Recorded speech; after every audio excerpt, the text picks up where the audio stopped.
Okay, I don't know if I'm going to post this video, but I've wanted to talk about this for a little while now, so let me just make a video and see how it goes. So I want to talk about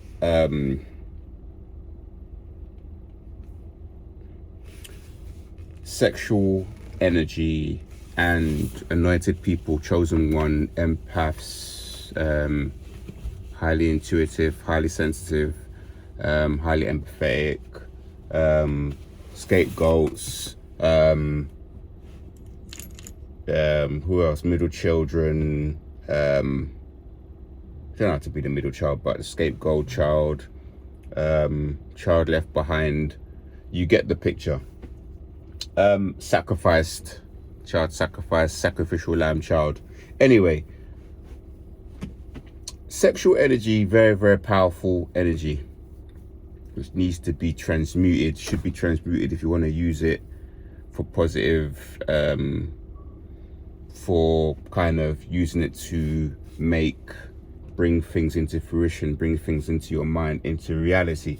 Sexual energy is a very powerful force. It's a very creative energy, and it can be linked to, like, talking about your chi energy, talking about your life force energy. If we talk about, for instance, the breath is life. When we talk about music, if you think about blowing trumpet, if you think about saxophone, if you think about any instrument where you're using the breath, is somehow translating life force, translating expression through oxygen into the world, into life. You know, it's like an expression of life. If you see, and you can even tell that when you go into breath work, you're doing meditation and you're breathing in life, you're expanding through the breath. Now the breath, if you smoke, if you vape, which I do sometimes, I frequently do those things. When I am smoking, my breath is shallow, so my intake of life is shallow, so my expression in life is smaller. When I'm breathing in full and I'm abstaining from smoking, my breath is deeper, I take in more life, and my expression of life is fuller, it's bigger, there's more colors. Yeah. So when we talk about celibacy, right? Celibacy, chosen ones, anointed beings, like, we start looking at the world through like a spiritual lens, through, like they say, look behind the veil.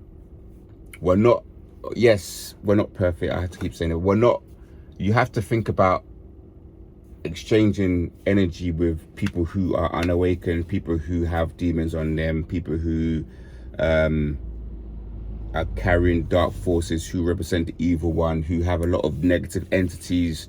They have a lot of negative forces with them. And when we have sex with them, when we exchange forces with them, we bind with their spirit, we bind with more than just the body. We download things that's going on in other realms to do with that person. Okay. And sometimes that person is carrying a lot of trauma, a lot of curses, a lot of bad luck. Okay. Now, in this modern time, they talk about how this isn't an SR video, senior retention video, because this is going out to guys and women. I'm talking more about celibacy. Now, when we're on our celibate journey, which can be a part of our healing journey, because we're cutting off, mixing or diluting our life force, our chi energy, our sexual energy with other cretins, other beings. What we are doing, we are expanding. So what comes with that, I'll tell you. Hate. People are going to hate you for just deciding to cut off from the evil one, cut off from the material world, cut off from the norm, and going on your own internal exploration. That's why you get the horrible stares in the gym.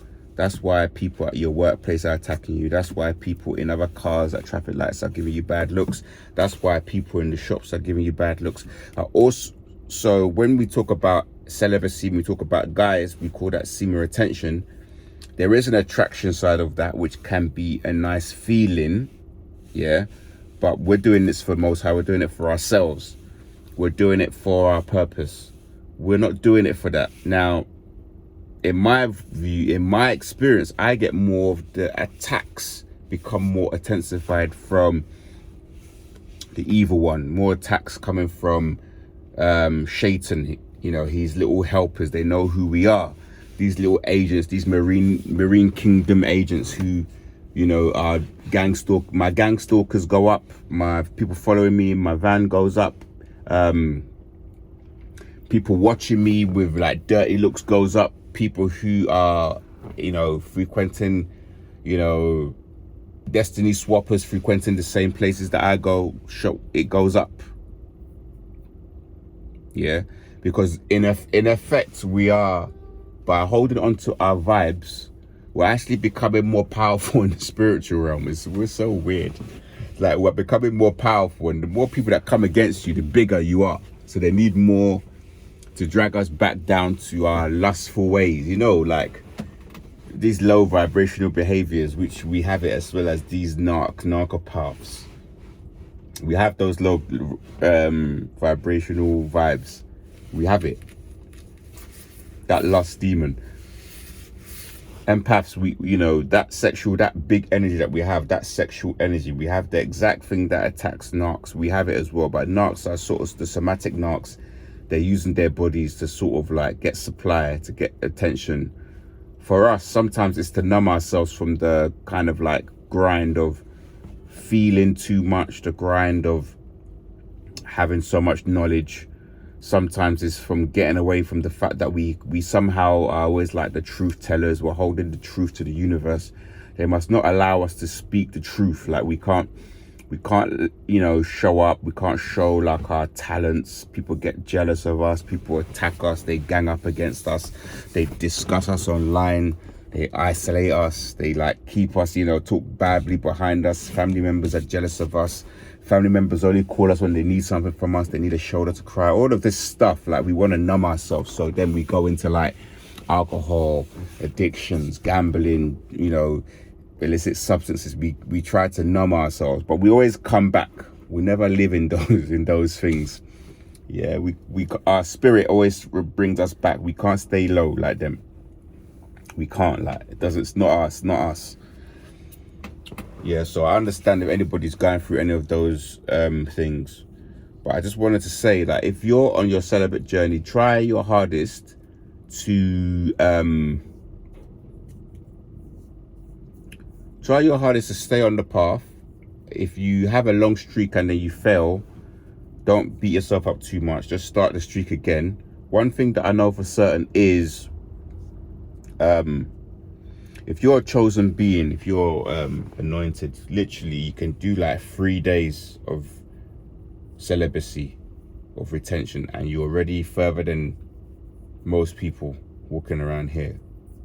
We're going through a time of like where people are so drained, like they're watching the sites, they're doing what they're doing on a daily basis.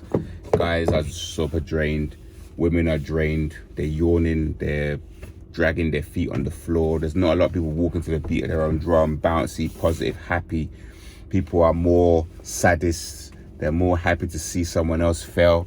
They're more happy to discuss someone else's failures. They're more happy to, you know, hear about bad news of someone else. They're more likely to do all of these things. So that's what I wanted to talk about. You literally do like 1 week of like celibacy and already you're ahead of the game. If you can, you know, find a healthy relationship which you think is going to lead somewhere, and you want to like try to practice certain things, then I'm not going to say don't do that. If you feel the time is right and it's an experience to be had, then go for it. But most of the things out there right now are literally not worth it. So try to, you know, find yourself, try to move more into yourself internally.